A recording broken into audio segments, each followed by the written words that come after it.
Hi, my name is Justin Acker. I'm sitting down with Dan Vecchitto, who made Icarus Proud Bottoms Typing Party. Hey, thanks for having me. This is fun.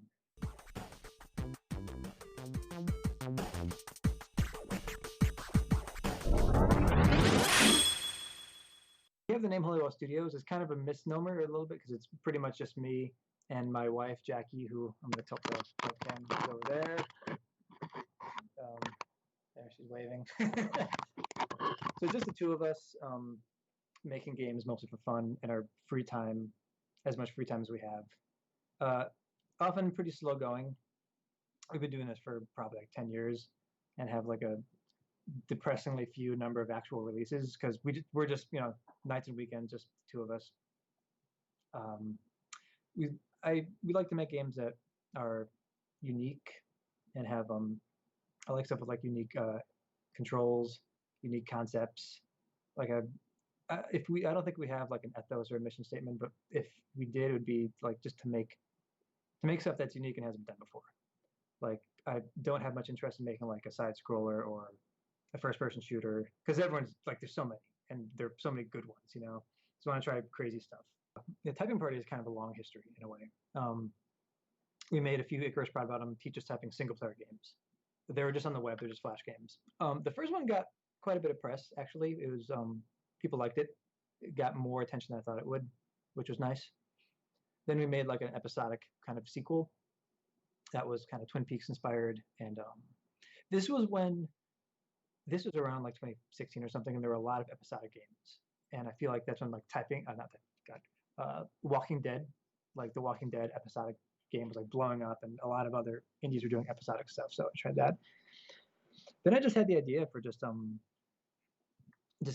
it'd be fun to try some sort of multiplayer thing with two keyboards, where it's just two keyboards in one cabinet, or two keyboards in front of one computer. It was just kind of a mental picture. For a while, I thought the idea was technically impossible, basically, because I had the idea just for two keyboards. At the time, I didn't even know what happened if you plugged two keyboards into one computer. Like I had no idea what the computer does, So, but I think we had two computers at home. I mean, two keyboards at home. So I plugged them both in, and I found out that if you plug multiple keyboards into one computer, the computer doesn't differentiate between the two at all. It basically behaves as if there's just like one keyboard attached, even though there's two attached. So if you like press the Q key on one keyboard, the computer has no idea which keyboard it's coming from. It's just like you can press Q on both keyboards and it'll just keep inputting Qs, So at that point, I was like, oh, so I thought there's no way I can make a game with this because there's no way to tell which one's player one, which is player two. Like it's like one big keyboard. And so for a while, I just kind of gave up on the idea. And then I think one day I was like walking around like during lunchtime and I started to think about it a little more. And I kind of realized that like there might be a way to actually still make it playable, even if the computer treats the inputs as one keyboard. And I started to kind of brainstorm ways that might work. Like I was starting to think like it might not matter if it's the same keyboard if like you're taking turns. Like if one player should type something, then the other player should type something.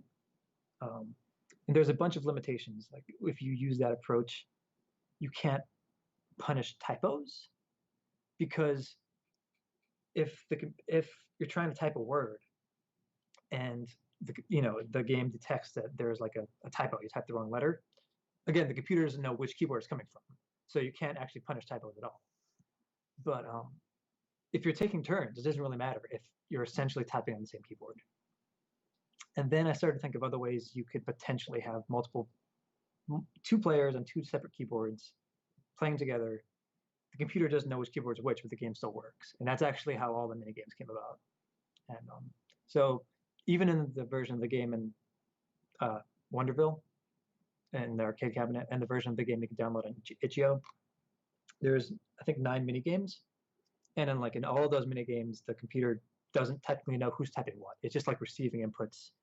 But then the game is kind of designed in such a way that it doesn't actually matter which keyboard you're inputting on. So in theory, like if player one types during player two's turn, like player one can help player two, but I was concerned that that'd be a problem, that people just be kind of absentmindedly mashing the keys. But it doesn't actually, just by seeing how people interact with the game, it doesn't really happen much. So the first version of the game was literally just like a bucket. It was a bucket turned upside down. We had the 2 keyboards hooked up to it. Can you see you see the photo? Yeah, thank you. So this is all we had. We was like a bucket, and you can see it kind of working here. It was called Teaches Typing Arcade Edition, and here it is at the event. I think that's Andy Wallace who's often at Wonderville. He does a lot of work with DBA, and it was like it was like a really short kind of linear version of the game. So that's that. And at that point, we kind of shelved the arcade edition a little bit. We were actually kickstarting another game that was going to be kind of like a Star Trek kind of bridge simulator game. You can actually see in the corner of this video, we were kind of like pitching our Kickstarter, Icarus Prime Starship Captain. We're kind of pitching the Kickstarter as we're showing the arcade thing.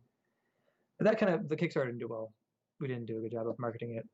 And so then I kind of had the idea of just like expanding the Icarus Proud Bottom Teaches Typing into just like a fuller game. And I came up with a name like a typing party. So instead of arcade edition, it would be just like a generic party game that you could sell at home. And then we got pretty far with that.